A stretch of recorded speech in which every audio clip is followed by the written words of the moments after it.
Try to get all true crimesy on us. You think Michael would invest all this time and allow your mother to disrespect him in the many ways she has for years, finally gets to the United States and then ruin it all by killing her? Nah. That's a grown woman on a TLC dinner table, smashing cake into her husband's face and threatening to end his life. The husband is Michael Ilesanmi. He is 21 years younger than her. He is a Nigerian man who was, at that moment, legally dependent on her for a K-1 visa. And the network filmed it, aired it, repackaged it, sold it back to her as a storyline. This is Angela Deem, and the dominant 2024 take on her is that she's a textbook abuser. That read is correct. It's also lazy. I guess we're praying the same thing, because enjoy America while you can. Angela is speaking out about her ex-husband Michael after his recent Instagram post. The reality star spoke to Access Hollywood exclusively. Here's the angle nobody on Reddit wants. Angela is not the villain of this story. Angela is not the victim either. Angela is the product. And the tragedy of this marriage, to the extent that word even applies to a thing that was manufactured for cable, is that Angela cast herself in the role. What are you thinking right now, Charlie?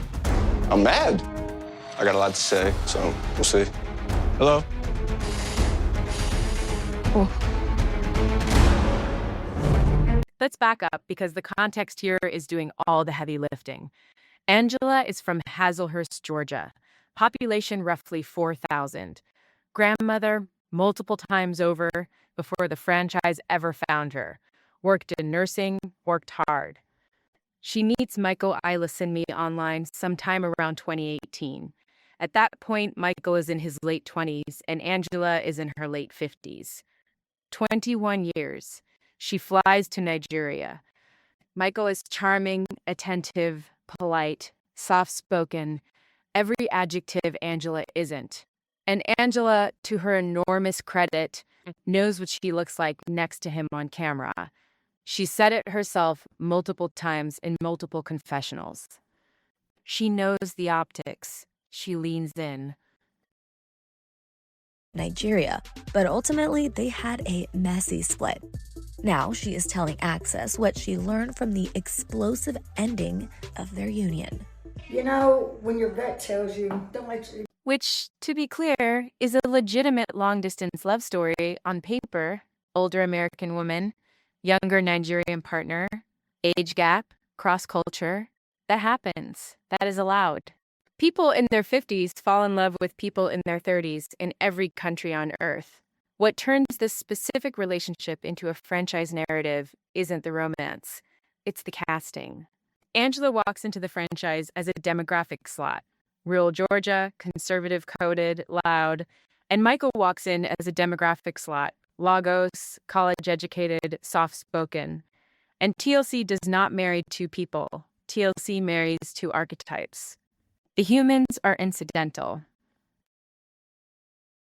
Doing. You spit food at your husband, and I'm sure it ended up on the floor, disrespecting your friend's establishment, this restaurant, right? So you did that. It's like the self-fulfilling prophecy. Because the optics are the product. Without the 21-year gap, there is no show.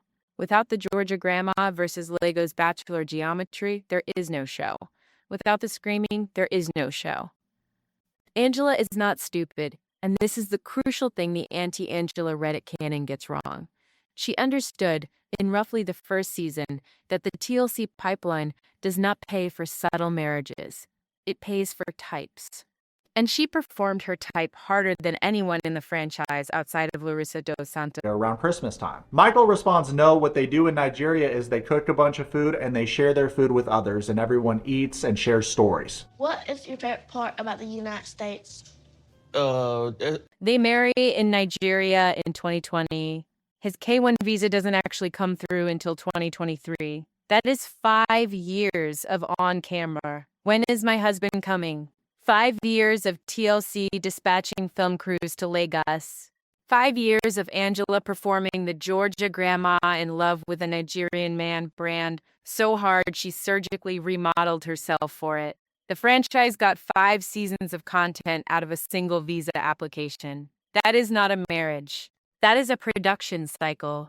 This woman is a nasty piece of work. If this is how she acts on TV, just imagine what she must be like behind closed doors. I'm done. Gastric sleeve in 2020.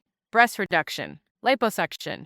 She went under the knife multiple times and explicitly said on camera that part of it was for Michael. Now, that's a decision a woman in her late 50s can make for whatever reason she wants. But when you tell the cameras it's for him, and the cameras are the thing paying for the surgery, you've just turned your own body into a B-roll asset. The body is now inventory. The marriage is now merchandise.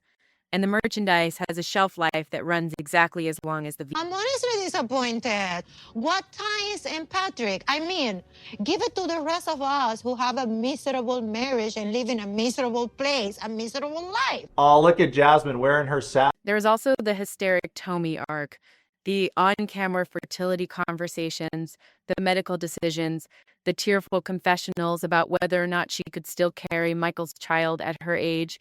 None of that had any medical plot relevance. It was content. The franchise filmed her doctor's appointments. The franchise filmed the surgery prep. The franchise turned her uterus into a plot beat. Together as a family, and present day she wants to go on TikTok live with her stupid tiara and talk about how this man scammed me. Anyone would leave. If any other person was in this position, That's what I mean by product. When TLC handed her a tell-all microphone and she pulled her shirt up in front of a studio audience, the franchise didn't make that happen. Angela made that happen. TLC just didn't stop her. There is a difference between an abuser and a performer who has confused her performance with her marriage, and Angela collapsed that difference so completely she genuinely does not know which Angela the cameras are filming anymore. So handsome. Wow, the hypocrisy, Dirty Bird. Imagine if the roles were reversed and Michael met a private investigator behind your back that was a woman and he called her beautiful. And here's where the pivot happens. Because Michael, quiet, polite, 21 years younger Michael, is not, it turns out, a hostage.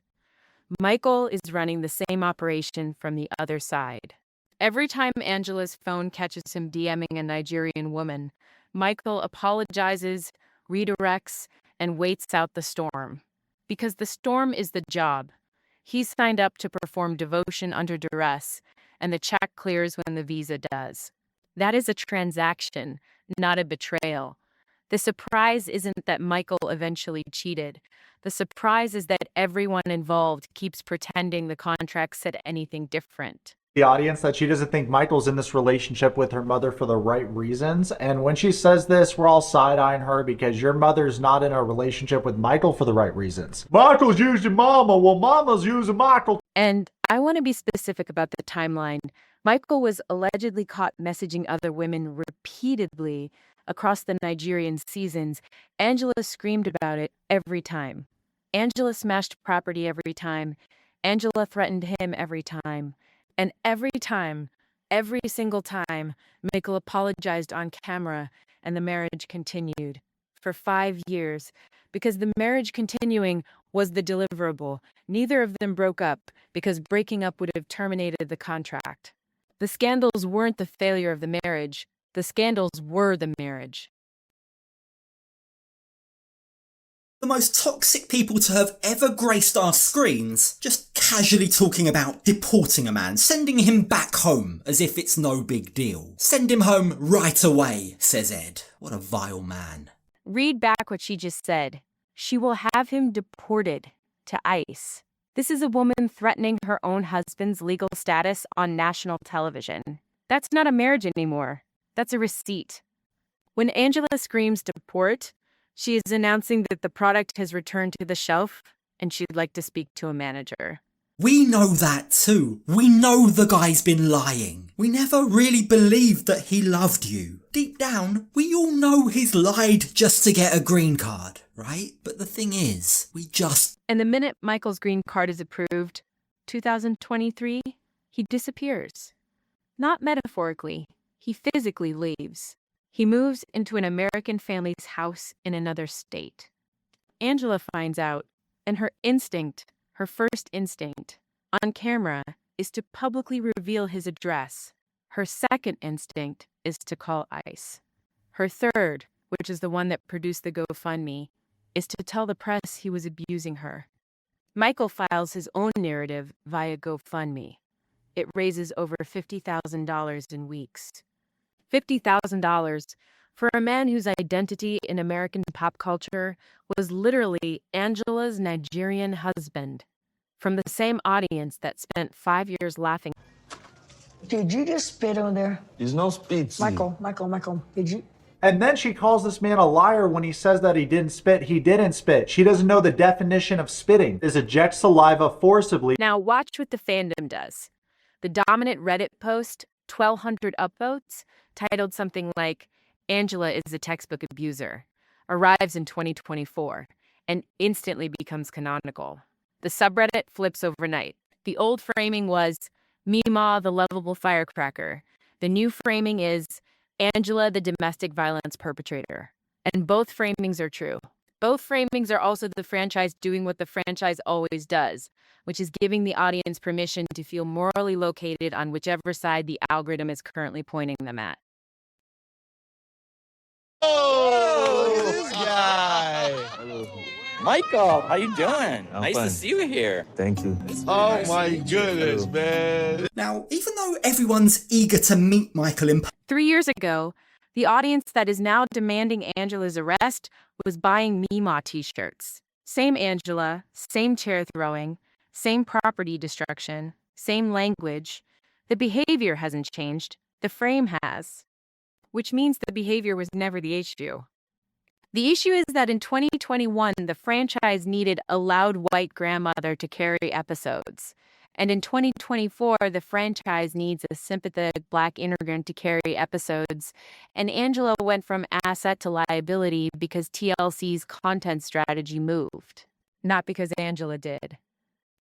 his love for her. But, and here's where I take issue, that lady evidently lives in New Jersey. Angela and Michael live in Hazelhurst, Georgia. We're talking like 700 odd miles. Lauren Brovarnik, another franchise alum, Hollywood-adjacent voice, went on social media and said something mildly defensive of Angela and was immediately crucified. Anyone who defends an abuser is trash. That's the fandom position now. The fandom position 3 years ago was that Angela throwing a chair at a tell-all was iconic. Same chair, same Angela, same throwing. Lauren did not change. Angela did not change.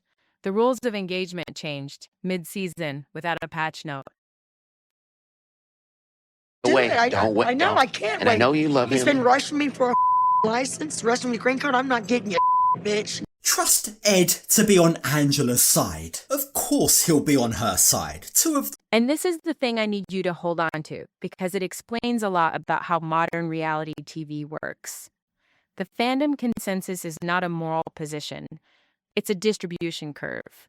The algorithm surfaces the framing that gets the most engagement, the comment section calcifies around it, the subreddit mods sticky the canonical take, and within 6 weeks you have a unanimous verdict that bears almost no relationship to the footage.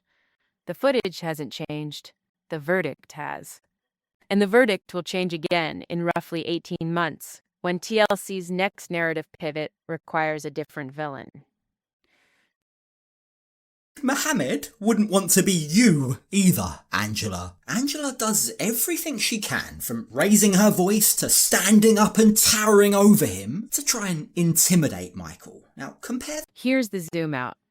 Reality television does this thing where it casts a woman in a role so specific, the Georgia grandma, the combustible firecracker, the Meemaw, that the role eats the woman. Angela's tragedy is not that the franchise turned her into a monster.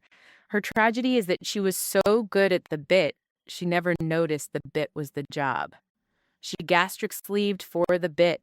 She surgically flashed the studio audience for the bit. She threw the chair for the bit. And when the bit stopped getting laughs, she didn't know how to go home. because she didn't have one that wasn't on camera anymore. They didn't want the smoke from the Christians. I would love to know what y'all think in the comments about this, but this person labels themselves as a love activist. How are you a love activist when you mock a religion of around 2.4 billion people? And here's the cruelest part of this whole engine. Angela is now in her 60s.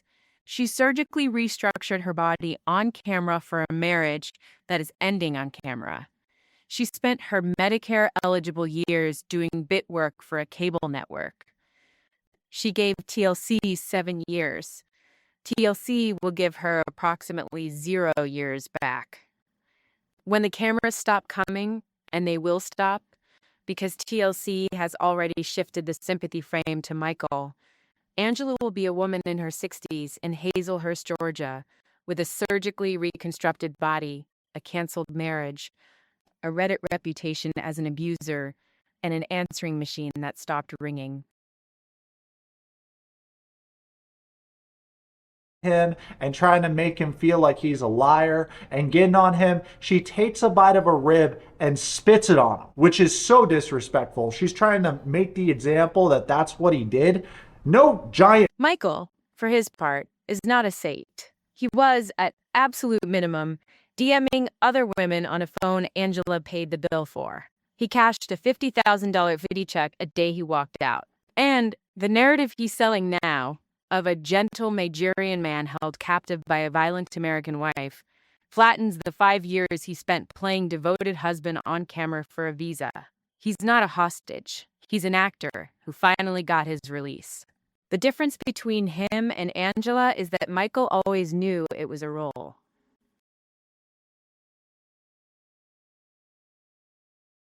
In the tell-all trailer for season 8 of Happily Ever After, we see Angela Deem, aka the Dirty Bird, storm off the set and say that she hates tell-alls, which begs the question, if you hate tell-alls so much, why do you keep coming back? Angela also said in the tell-all trailer that... And here is where I want the Angela is an abuser crowd to sit with something uncomfortable. You can believe Angela crossed real lines, because she did. The cake slam alone is documentable physical violence. And simultaneously notice that the institution that filmed that violence, edited it, scored it with comedy music, packaged it into a clip compilation titled Angela's Most Iconic Meltdowns, and monetized it across 7 years of primetime, has not faced 1 second of accountability. TLC is not going to go on a public apology tour for the Mima years. TLC is going to let Angela be the avatar for the entire decade of its programming choices, and Angela is going to stand there and take it because she still thinks being on camera. Talk about the tell-all. At the beginning of the tell-all, we can see that the cast members are staying in a mad luxurious custom home. Patrick and Thais are the first to arrive and claim the biggest bedroom, which sends Jasmine into outer orbit because she wanted to have the biggest bedroom. To be fair, and this is the walk back, Angela in her real life, off camera, is probably not the person the edit turned her into. No woman is. She's a grandmother with multiple grandkids, a 20-year marriage behind her before this one, a full life in Georgia that TLC reduced to Mimo loud. There's a version of Angela that the cameras never touched, and that version is presumably doing fine, or at least not on fire. But she sold that version for this one, and the receipt she signed did not have a rider for dignity. And the thing about selling a version of yourself to a network is the network gets to keep using it forever, after you've stopped getting paid. The real villain here isn't Angela, it isn't Michael. It's the franchise machine that watched a 50-something grandmother audition for the role of spectacle and handed her the costume, the knife, the GoFundMe target, and a tell-all chair. The same machine that celebrated her when she threw the chair. The same machine that is condemning her now for having thrown it. The machine that invoices both ways, collects from both ends, and never pays the performer a severance. Because the thing about a character in reality TV is they don't get a pension, they get a clip reel. And when the clip reel stops being requested at nostalgic listicle sites, the character is over. The person remains in whatever house the character left her in, with all the surgical scars and all the legal bills, and the rest of her life to think about what the bit cost. Angela Deem didn't get destroyed by reality television. Angela Deem walked into the audition, read the sides, hit every mark, and said the line the way they wanted it for 7 years straight. And then she was surprised in her 60s when nobody wanted to hire her for a drama. She thought she was an actress. She was never an actress. She was craft services, and she was catering her own way. If you made it this far, you either love me or you're looking for something to yell about in the comments. Either way, like, subscribe, and tell your sister.